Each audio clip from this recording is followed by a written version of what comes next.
Nick Woodman lost millions of dollars. His companies collapsed. People quietly labeled him a failure.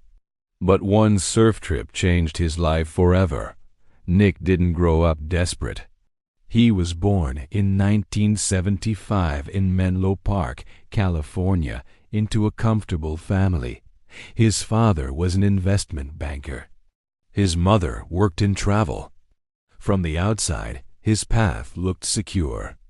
But inside, Nick felt a different pressure, the need to prove himself on his own terms. He hated the idea of a normal job. He wanted to build something meaningful. After studying visual arts at UC San Diego, close to the ocean, surrounded by creativity, he chased entrepreneurship immediately. In the late 90s dot-com boom, he launched his first startup selling discounted computer equipment online. The margins were brutal. The business died fast. Then came attempt number 2. Nick launched an online gaming and sweepstakes company.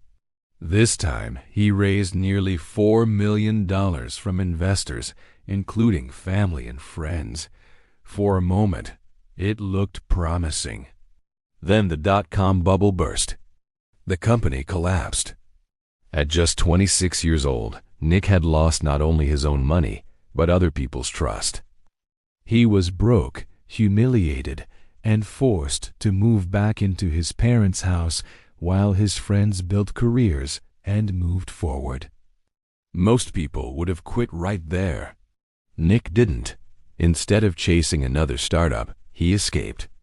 He grabbed a surfboard and traveled through Australia and Indonesia, trying to clear his head. And out in the water, something kept frustrating him. Surfers couldn't capture their best moments.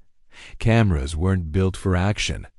They were bulky, fragile, and useless in extreme conditions. Nick even tried strapping a camera to his own hand.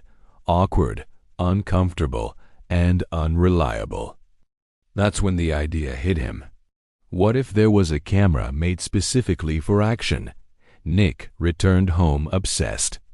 With zero experience in hardware, no funding, and no team, he locked himself inside his parents' house and started building. He used a cheap camera, a broken surf leash, and his mom's sewing machine to create the first prototype. No office, no credibility. He turned his beat-up Volkswagen van into a mobile store, selling cameras out of the trunk. He cold-called manufacturers, knocked on surf shop doors, pitched anyone who would listen. Most people laughed. Investors ignored him. Nick maxed out credit cards, sold shell necklaces just to fund production. But slowly, extreme athletes started using his camera. Surfers, skiers, skydivers. The footage spread. In 2004, GoPro officially launched. Revenues were small at first, but momentum was building. Then digital cameras arrived. Then YouTube exploded. Suddenly, people everywhere wanted to capture their lives from their own perspective. GoPro became a movement.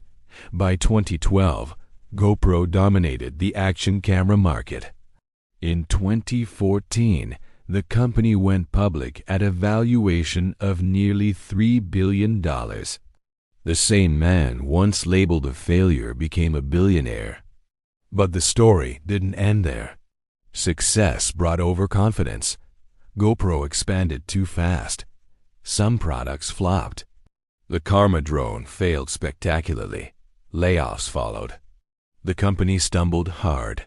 Nick had to mature as a leader. He admitted his mistakes. He learned that vision alone isn't enough. Execution matters. Listening matters.